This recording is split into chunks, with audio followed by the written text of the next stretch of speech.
నదులు కలుషితం అవుతున్నాయని చెప్పి ఇవాళ క్వశ్చన్లో వచ్చిందో అది చాలా ఇంపార్టెంట్ అధ్యక్ష.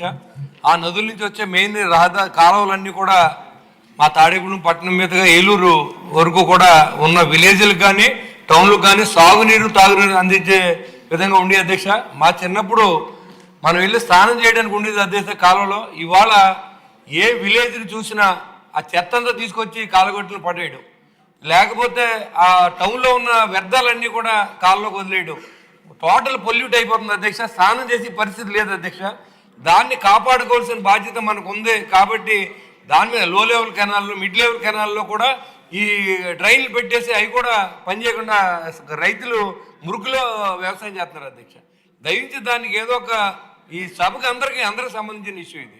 కాబట్టి మీరు కూడా మా జిల్లా వాసులు కాబట్టి, రామానాయుడు గారు కూడా మా జిల్లా వాసులు కాబట్టి సిల్ట్ 5 సంవత్సరాలు, గత 5 సంవత్సరాలు సిల్ట్ తీయలేదు అధ్యక్ష.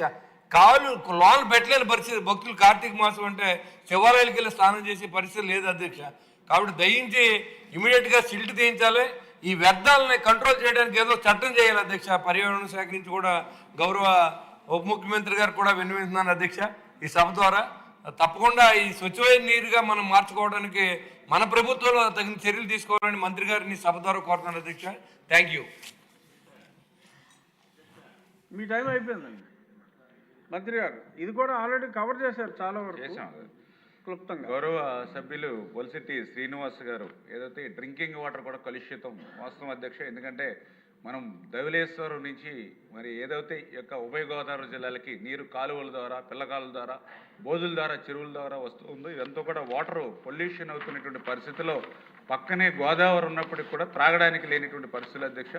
దానితో మొన్ననే మన జలజీవన్ మిషన్లో కూడా అమరజీవి జలజీవన్ మిషన్ ద్వారా మరి గౌరవ ఉప ముఖ్యమంత్రులు కూడా ఆ యొక్క వాటర్ వర్క్స్ను కూడా మొన్ననే శంకుస్థాపన చేసినటువంటి పరిస్థితి కూడా మీ ద్వారా తెలియజేసుకుంటూ, ఖచ్చితంగా ఏదైతే ఈ యొక్క జంతు కళేబరాలు వాస్తవం మేము కూడా, ఎందుకంటే ఈ కాలువల్లో మీరు కూడా పూడికి కానీ లేదా గొరబడెక్క కానీ మీరు కూడా సొంత ఖర్చులతోటి వీటితోటి కూడా మీ ఉండి నియోజకవర్గంలో మీరు కానీ మేము కానీ పాలకులు మనం కూడా ఇన్వాల్వ్ అవుతూ ఉన్నాం.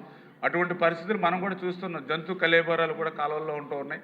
కొన్ని చోట్ల చూస్తుంటే పౌల్ట్రీస్ ఉంటే చచ్చిపోయినటువంటి కోళ్ళను కూడా బస్తాల కింద కట్టి కాలువలో వేస్తున్నటువంటి పరిస్థితి ఇవన్నీ చూస్తూ ఉన్నాం. డ్రైన్స్ ఇవన్నీ కూడా ఖచ్చితంగా ఆ యొక్క పొల్యూషన్ కంట్రోల్ బోర్డు అదేవిధంగా ఇతర శాఖలతోటి కూడా సమన్వయం చేసుకుని గౌరవ సభ్యులు చెప్పినట్లుగా దీని మీద చట్టాలను కొంచెం కఠినం చేసి ఈ యొక్క కాలువల్లోనూ పర్టికులర్గా ఈ యొక్క వాటర్ పొల్యూషన్ కాకుండా తీసుకునేటువంటి నిర్ణయాల మీద మేము కూడా ఆలోచన చేసి ముందుకెళ్తామని చెప్పి తెలియజేస్తాం. చిన్న చిన్న శిక్షలు, పెనాల్టీలు కూడా ఆలోచించాలండి.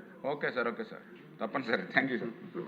జనాల్లో మినిస్టర్ గారు, జనాల్లో భక్తిభావం ఎవ్రీ ఇయర్ చాలా ఎక్కువగా పెరుగుతుంది. దేవాలయాల్లో రష్ కూడా చూస్తున్నారు. కాబట్టి దానికి తగ్గట్టుగా పుష్కరాల ఏర్పాట్లు ఎలా చేయాలో కూడా మీరు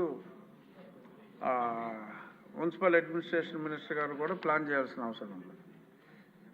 క్వశ్చన్ నెంబర్ 1335 అడిగిన సభ్యులు సభలో లేనందువల్ల సమాధానం చెప్పినట్టుగా భావించాలి.